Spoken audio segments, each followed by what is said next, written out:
जय जय रघुवीर समर्थ। ओम आदिनारायणं विष्णुं ब्रह्माणं च वसिष्ठकं श्रीरामं मारुतिं वन्दे रामदासं च श्रीधरं।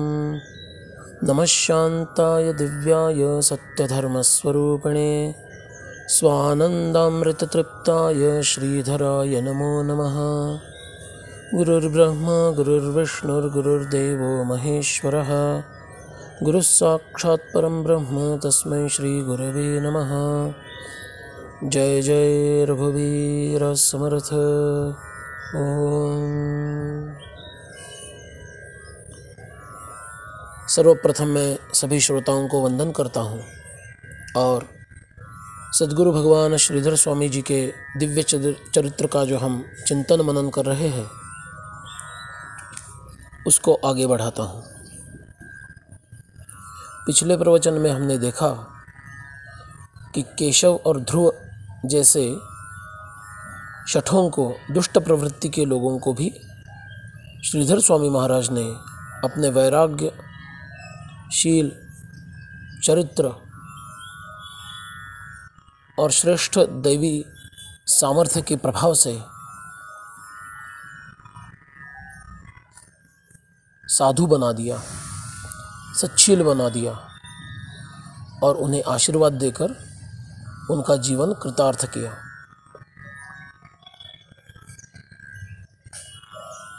अब श्रीधर स्वामी चिकमगलूर से मंजनाथ अय्यर जी के यहाँ पर चातुर्मास करने के लिए चले गए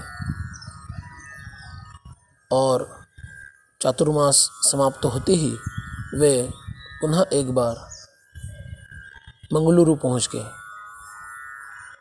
श्रीधर शेरणे नाम के उनके जो भक्त थे, शिष्य थे, उनके घर वे पहुँच गए।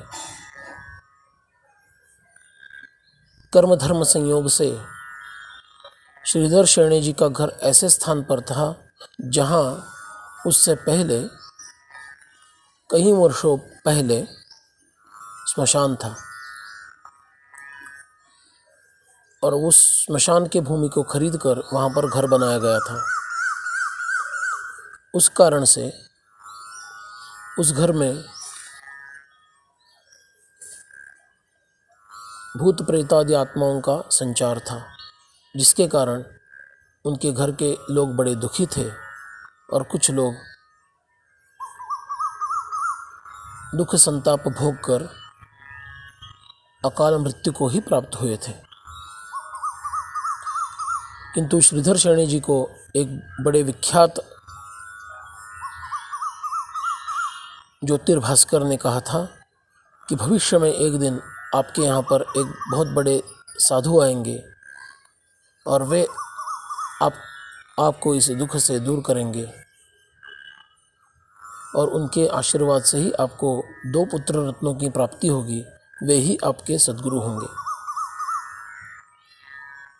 श्रीधर स्वामी अब श्रीधर शेरणे के घर में आ पहुँचे थे और उन्हें इसका आभास हुआ कि घर में कोई दुष्ट शक्तियाँ कार्य कर रही है। अपने तप के प्रभाव से उन्होंने इन दुष्ट शक्तियों को वहाँ से भगा दिया। श्रीधर शेरणे जी के भक्ति को देखकर प्रसन्न होकर श्रीधर स्वामी ने श्रीधर शेरणे जी को राम नाम से दीक्षित कर दिया। वहाँ पर एक अन्य व्यक्ति उसी समय घर में थे, उन्हें यह सुनाई दिया, श्रीधरेण श्रीधराय रामो दत्तः।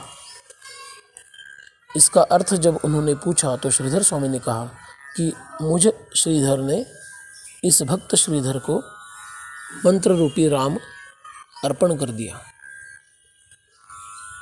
तारक ब्रह्म मंत्र राम नाम से इसे दीक्षित किया है, इसलिए तुम्हें ऐसा श्रवण हुआ।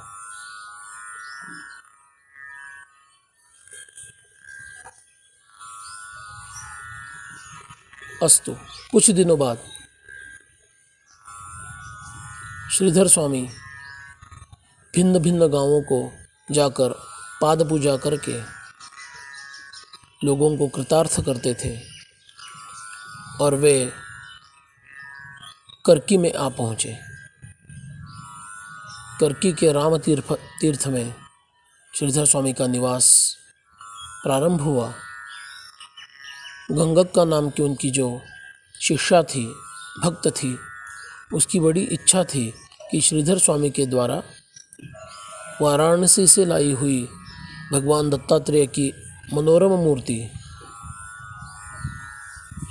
रामतीर्थ में प्रतिष्ठित हो जाए।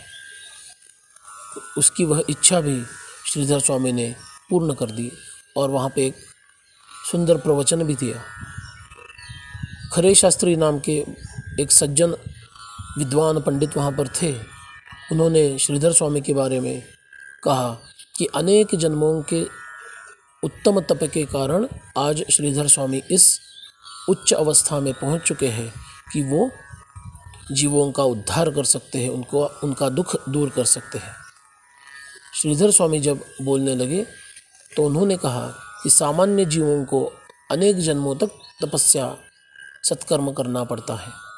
सनकादि जो ऋषि हुए हैं वे स्वतः सिद्ध होते हैं, उन्हें कोई तपस्या की आवश्यकता नहीं होती, केवल लोगों को पाठ पढ़ाने के लिए वे तप करते हैं। स्वयं की ओर अंगुली निर्देश करते हुए उन्होंने कहा कि इस श्रीधर की भी वही अवस्था है।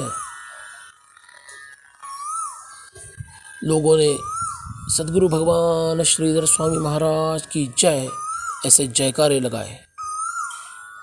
बाद में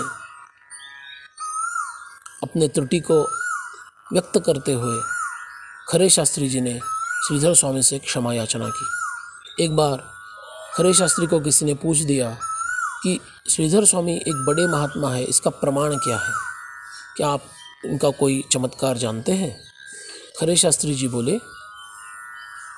भैया मेरी बात सुनो, कोई चमत्कार हो या न हो, हम सब का अनुभव है कि 2 या 3 दिन तक हमें लगातार यदि ठीक से नींद न मिले तो हमारा स्वास्थ्य बिगड़ जाता है।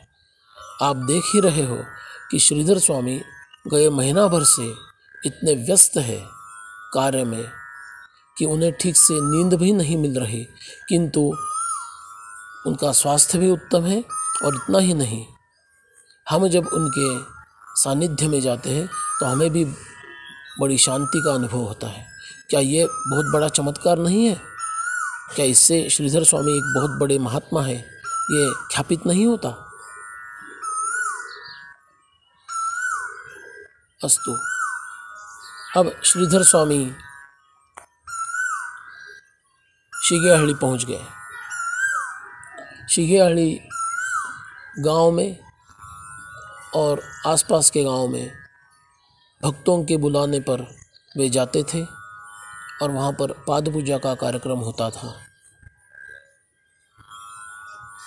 सुबह से लेकर रात तक यह कार्यक्रम चलता था और भक्तवत्सल श्रीधर स्वामी सभी प्रकार के कष्टों को सहते हुए भक्तों का उद्धार करने के हेतु वहाँ पर जाते थे और उनको आशीर्वाद देते थे। ऐसे ही शिगेहळ्ळी के पास के एक गांव में श्रीधर स्वामी जब गए तो वहाँ पर एक बहुत दरिद्री व्यक्ति रोते हुए श्रीधर स्वामी को हाथ जोड़कर बोला कि हे साधु, मेरी बड़ी इच्छा है कि आप मेरे घर आए और आपकी पदधूलि मेरे घर को लगे, किंतु मैं बड़ा दरिद्री हूँ, मैं आपको उचित कुछ अर्पण नहीं कर पाऊँगा। श्रीधर स्वामी हंसने लगे और बोले, एक काम करो, बाहर जाकर बहुत सी धूल मिट्टी लेके आओ और अपने घर में फैला दो। मैं वहाँ पर आऊँगा और उस मिट्टी का लाभ तुम्हें मिलेगा। वो इतना भोला भाला भक्त था कि वो तुरंत दौड़ते गया और अपने घर में पूरी मिट्टी फैला दी। श्रीधर स्वामी उसका भाव देखते हुए उसके घर पहुँचे और पूरा घर घूमे। उन लोगों ने उनके चरणों पर केवल तुलसी दल डाले, क्योंकि वो बड़ा निर्धन था। उनको आशीर्वाद दिया, बड़े प्रेम से आशीर्वाद दिया। वो श्रीधर स्वामी बाहर आ गए। जैसे ही स्वामी बाहर आ गए, उन्होंने देखा कि उनके जहाँ पर पदचिन्ह भूमि पर दिख रहे थे, वहाँ पर यकायक धन के सिक्के दिखने लगे। वह भक्त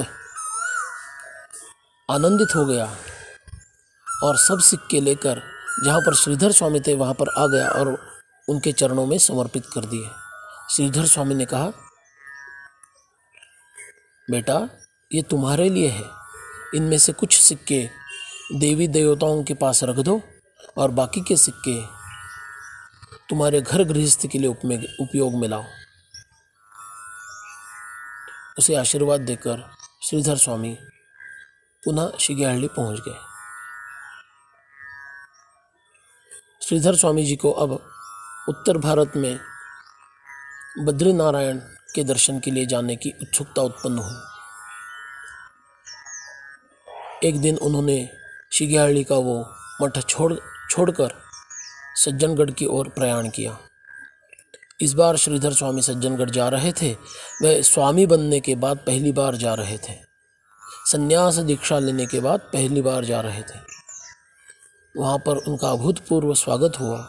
कुछ दिन वे वहाँ पर रुके। समर्थ सेवक मंडल नाम का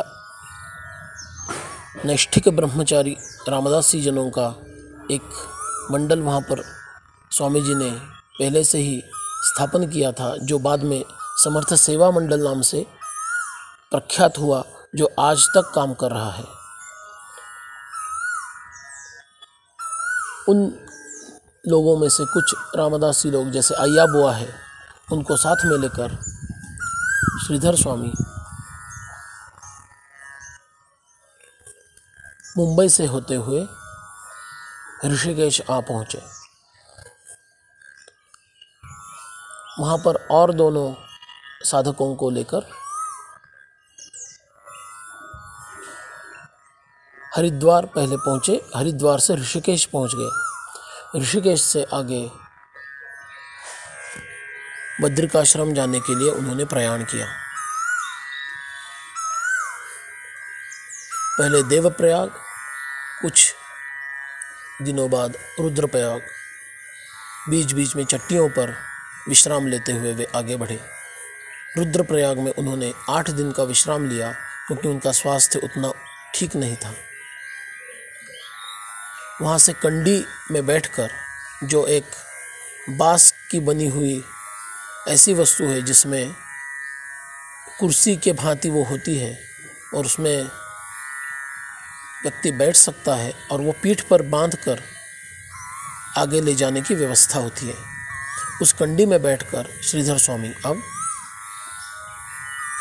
बद्रिकाश्रम की ओर चलने लगे। हरिद्वार से स्वामी ने पैदल ही यात्रा की थी। अब कंडी में बैठकर वे आगे जाने लगे। हनुमान चट्टी के पास आने के बाद एक वृद्ध महिला जो पैदल जा रही थी और बड़ी गरीब थी, तुरंत स्वामी जी उसे देखकर कंडी से कूद गए और उसे उसमें बैठाया, कुछ पैसे दिए और उस व्यक्ति को बताया कि इसे बद्रिकाश्रम छोड़ देना। और स्वयं स्वामी अपने शिष्यों के साथ फिर पैदल ही बद्रिकाश्रम, बद्रीनारायण के दर्शन के लिए आगे बढ़े। समर्थ रामदास स्वामी महाराज ये श्रीधर स्वामी के सद्गुरु है, किंतु